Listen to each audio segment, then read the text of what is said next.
Hello dear exam commerce, তোমাদের প্রত্যেককে welcome. আর আজকে আরও কিছু খুশির খবর দেওয়ার আছে তোমাদেরকে। তোমাদের প্রায় আরও 64টা পদে 20খানা ডিপার্টমেন্ট মিলিয়ে প্রায় 1500টার কাছাকাছি ভ্যাকান্সির খবর বলার জন্য আসলাম। কি স্যার খবর?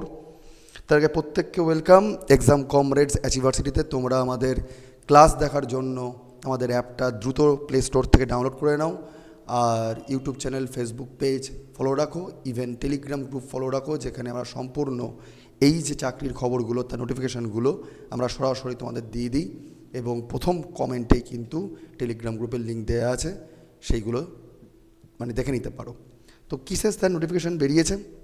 Delhi subordinate services selection board, আবার Delhi subordinate services selection board, government of NCT of Delhi.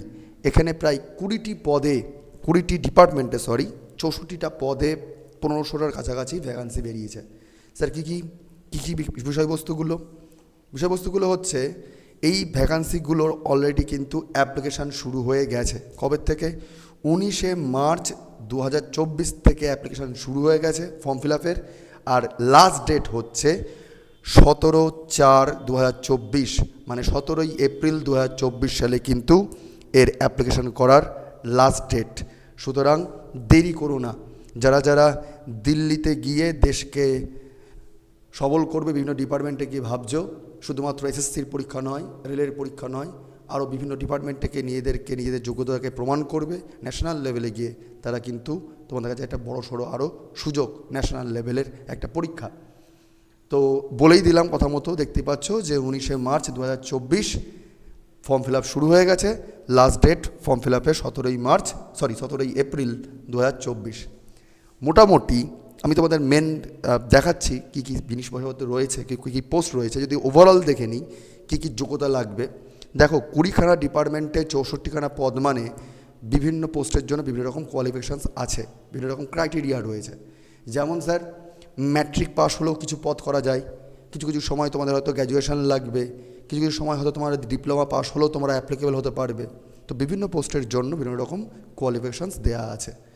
1499খানা post, মানে বুঝতেই পারছো যে প্রায় 1500টা পোস্ট, একটা কম। পদগুলো কী কী sir? Teacher, assistant sanitary inspector, stenographer, nursing officer, caretaker assistant, এরকম আরও অনেক অনেক পদ রয়েছে। ঠিক আছে, সংস্থার নাম কি sir? Delhi subordinate services selection board, আবার Delhi subordinate services selection board. তোমরা জানোই যে শুধুমাত্র যেগুলো পপুলার খবর, ডাব্লিউবিপির বা কেপি লেডি কনস্টেবল বা ডাব্লিউবিপির এসআই, কিংবা রেলের খবর কি ডাব্লিউবি ফুড এসআইয়ের মতো খবরগুলো, শুধুমাত্র এই ধরনের খবর কিন্তু আমাদের পেজ বা আমরা দিয়ে থাকি না। যারা সত্যিই চাকরি বাকরির জন্য পড়াশোনা করছো, ঠিকঠাক মেথডে ঠিকঠাকভাবে পড়াশোনা করছো, তাদের চাকরির সত্যিই অতটাও অভাব নেই। ন্যাশনাল লেভেল বা স্টেট লেভেল সমস্ত ডিপার্টমেন্ট মিলিয়ে তাদের স্বার্থে যারা সত্যিই পড়াশোনা করছো, চারিদিকে খবর রাখো, নিজেদেরকে তৈরি করো, তাদের জন্যই কিন্তু এরকম রেয়ার খবরগুলো দেওয়া হয়। সুতরাং সেগুলো খবর রাখো এবং সেগুলো দ্রুত ফর্ম ফিল আপ করে দাও এবং প্রস্তুতির জন্য রেডি থাকো, পরীক্ষা দেওয়ার জন্য রেডি থাকো, প্রস্তুতি নাও। আর নিজেকে বেকার জীবন থেকে সকার জীবনে ত্বরান্বিত করো আপেক্ষিকভাবে চাকরি পেয়ে। তো বিষয়বস্তুগুলো কি আমরা ডিটেলে একটু দেখব। দেখতেই পাচ্ছ এরকম একটা নোটিফিকেশান কিন্তু জারি হয়েছে, এরকম একটা নোটিফিকেশান জারি হয়ে গেছে, যেটা আমরা যদি প্রথম পেজে চলে যাই, একদম দেখো, এটা হচ্ছে official notification, government of NCT of Delhi. ঠিক আছে, তার আন্ডারে Delhi subordinate services selection board, তারা পরীক্ষাটা অর্গানাইজ করছে। এবং এর অ্যাডভার্টাইজমেন্ট নম্বর, যারা সত্যি সত্যি পরীক্ষা দিয়ে থাকো তারা কিন্তু সমস্ত জিনিস জানো তোমরা। এর অ্যাডভার্টাইজমেন্ট নম্বর কিন্তু কত? 052024। অ্যাডভার্টাইজ নম্বর দেখেই কিন্তু তোমাদের ফর্ম ফিল আপ করতে হয়, তো খেয়াল রাখো। ঠিক আছে, এবার যদি আমরা এর পরে চলে আসি, পরের পদগুলো কি কি রয়েছে, এরকম করে 64খানা পদের নাম বলা খুব বিপজ্জনক, তোমরা নিজেরাও বুঝতে পারো। তাই আবার বলবো, কমেন্ট বক্সে গিয়ে ফার্স্টে দেখবে আমাদের টেলিগ্রাম গ্রুপের লিঙ্ক দেওয়া আছে, ডিটেল নোটিফিকেশনটার পিডিএফ আমরা ওখানে দিয়ে দেবো। তোমরা সেটাকে বিস্তারিত ঠিকঠাক করে পড়ে অবশ্যই ফর্মটা ফিল আপ করে ফেলো। তবু বলে দিয়ে যাচ্ছি ভিডিওর মধ্যে কী কী পদ রয়েছে। যেমন veterinary and live stock inspector রয়েছে, এটা গ্রুপ সি লেভেলের পোস্ট, অর্থাৎ নন গেজেটেড লেভেলের পোস্ট এটা, যার মাইনে কিন্তু বেশ হয়, ঠিক আছে।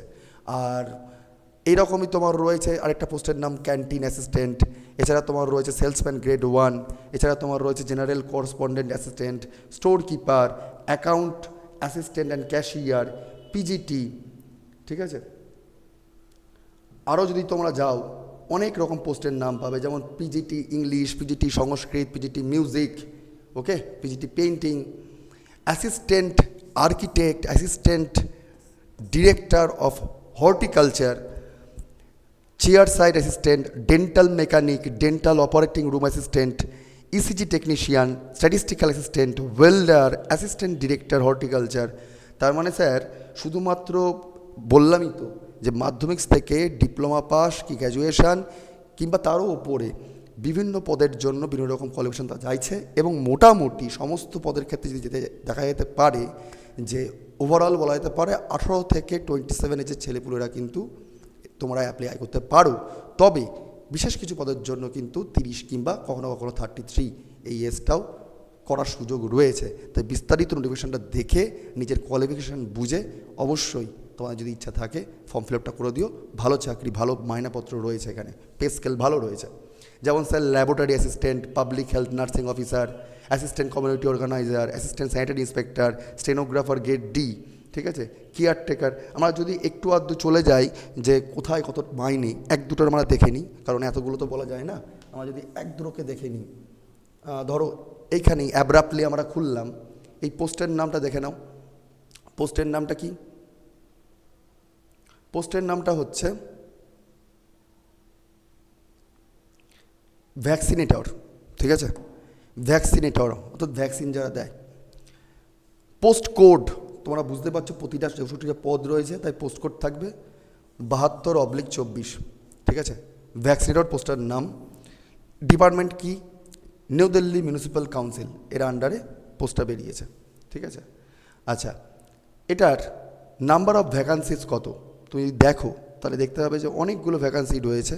ওভারঅল এই পার্টিকুলার ভ্যাকসিনেটরের জন্য তোমার জেনারেলে 4টে, ওবিসি 1টা, আর ইডাব্লিউএস 1টা, টোটাল 6খানা পোস্ট রয়েছে। তার মানে এরকম রেয়ার কিছু কিন্তু পদগুলোতে রয়েছে। যদি আমরা আরেকটু চলে যাই, এখানে এডুকেশনাল কোয়ালিফিকেশান কি লাগবে, ঠিক আছে, তো অবশ্যই ম্যাট্রিক পাস তো হতেই হবে, সাথে তোমার থাকতে হবে এই পার্টিকুলার যে স্যানিটারি বিষয় যে বিষয়পত্রগুলো, তার উপরে তোমার ডিপ্লোমা থাকতে পারলে সুবিধা হয়, ঠিক আছে। এটা তোমার এসেন্সিয়াল মানে কোয়ালিফিকেশান লাগবে। বাদবাকি এক্সপিরিয়েন্স বা ডিজাইরেবল বা এসেন্সিয়াল সেগুলো কিন্তু কিছু নেই। কিন্তু মাইনেটা দেখো, লেভেল 3 মাইনে, গ্রুপ সি লেভেলের পোস্ট, যেখানে পে স্কেল হচ্ছে 21,700 থেকে তোমার 69,100 এটা পে স্কেল, যথেষ্ট ভালো স্ট্যান্ডার্ড মাইনা। আর এজ লিমিট হচ্ছে এখানে 18 থেকে 32 বছর বয়স। এবার জেনারেলি যেমন ছাড় থাকে তোমরা জানো, SST OBC বাদবাকিদের জন্য তেমন ছাড় থাকে। তার মানে এটা একটা উদাহরণ দিলাম। তো সুতরাং এরকমভাবে 64টা পদের জন্য 64 রকমের তোমার কোয়ালিফিকেশন রয়েছে, কতগুলো তোমাকে বলতে পারি, তাই না। সুতরাং যেমন ধরো এইটা একটা পপুলার পোস্টের নাম বলছি, যেমন পার্সোনাল অ্যাসিস্ট্যান্ট, এই পদটা। তো পার্সোনাল অ্যাসিস্ট্যান্ট এটা পার্টিকুলারলি কোন ডিপার্টমেন্টের আন্ডারে পড়ছে? Delhi state industrial and infrastructure development corporation limited, ঠিক আছে। এইটার পার্টিকুলার যদি ভ্যাকান্সি দেখো সেরকমভাবে বেশি নেই, টোটাল হচ্ছে 4টে, যেখানে ইউআর জেনারেল অর্থাৎ 3টে আর ওবিসি হচ্ছে 1টা। এবার তার জন্য কোয়ালিফিকেশন তোমার কি লাগবে? কোয়ালিফিকেশন তোমার লাগবে degree of A recognized university or institute with English as a subject, মানে যাদের সাবজেক্ট গ্র্যাজুয়েশনে ইংরাজি রয়েছে বা যদি ইংরাজিতে অনার্স হয় তাহলে সেক্ষেত্রে তারা অ্যাপ্লাই করতে পারবে। যদি পাসে হও তাহলে যেন ইংরেজি সাবজেক্ট থাকতে পারে একটা। আর স্কিল টেস্ট সেখানে তোমার কি থাকবে? Dictation 10 minutes at the rate of 100 word per minute, অর্থাৎ এখানে তোমাকে ডিকটেশন দেবে শর্ট হ্যান্ডের জন্য আর কি, মূলত স্টেনোগ্রাফার যারা করো, শর্ট হ্যান্ড করো তাদের জন্য এটা। আর পরে ট্রান্সক্রিপশান করতে হবে যে 40টা ওয়ার্ড, ঠিক আছে। তো এখানেও দেখো তোমার পে লেভেল 6, পে লেভেলের 6 যথেষ্ট স্ট্যান্ডার্ড মাইনে, 35,400 থেকে শুরু হচ্ছে, 1,12,400 থেকে শেষ হচ্ছে। পে লেভেল 6, গ্রুপ বি লেভেলের অফিসার। এখানে বয়স কিন্তু আপ টু 30 ইয়ার্স এবং এজ রিল্যাক্সেশন যেমন থাকা কথা তেমন আছে।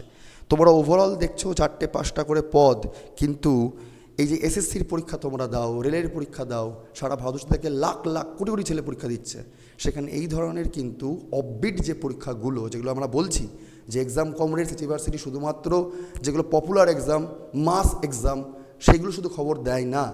যারা ঠিকঠাক করে প্রস্তুতি নিচ্ছ তারা কিন্তু চাকরি পাচ্ছে, বিভিন্ন জায়গাতে চাকরি পাচ্ছে। তোমরা শুধু হয়তো খবরটুকু রাখতে পারছো না। তো পেজটাকে ফলো রাখো, ইউটিউব চ্যানেলকে ফলো রাখো, টেলিগ্রাম গ্রুপ জয়েন করো, যেখানে তুমি প্রস্তুতি নিতে পারছো, যেখানে তোমার ক্যাপাবিলিটি রয়েছে সেটার ফর্ম ফিল আপ করো। সুযোগ হাতছাড়া করো না, কারণ আমি বিশ্বাস করি তোমাদের মধ্যে পোটেনশিয়াল রয়েছে, শুধু কিন্তু সজাগ হও না বলে ন্যাশনাল লেভেলে নিজেদের যে জাহির করার ক্ষমতা সেটা থাকতে চায়। তো সুতরাং এতগুলো পদ বলা মুশকিল, তাই ন্যাচারালি যেটা আমার বলার কথা আবার, যে এই যে Delhi subordinate services selection board, এর আন্ডারে যে 20খানা ডিপার্টমেন্টে প্রায় 64খানা পদ বেরোলো, ঠিক আছে? তো সেই পোস্টগুলো কিন্তু হাতছাড়া করো না। উদাহরণ দিয়ে যদি বলতে হয়, ওভারঅল পুরোটা তো বলা সম্ভব নয়, উদাহরণ দিয়ে যদি বলতে হয়, veterinary and livestock inspector, animal husbandry unit, এখানে প্রায় 52খানা পোস্ট রয়েছে, 52খানা, কম নয়। তুমি যদি caretaker male women and child development ডিপার্টমেন্টে যাও, তোমাকে 64টা পোস্ট রয়েছে, 84টা পোস্ট রয়েছে। তুমি যদি কেয়ারটেকার ফিমেল, যারা ফিমেলরা যদি অ্যাপ্লাই করে, সেখানে তোমার পোস্ট রয়েছে 64টা, 64টা। House father or matron only for male women and child development ডিপার্টমেন্টে 40খানা পদ রয়েছে, ঠিক আছে? TGT computer science directorate of education ডিপার্টমেন্টে তোমার পোস্ট রয়েছে 55খানা, ঠিক আছে?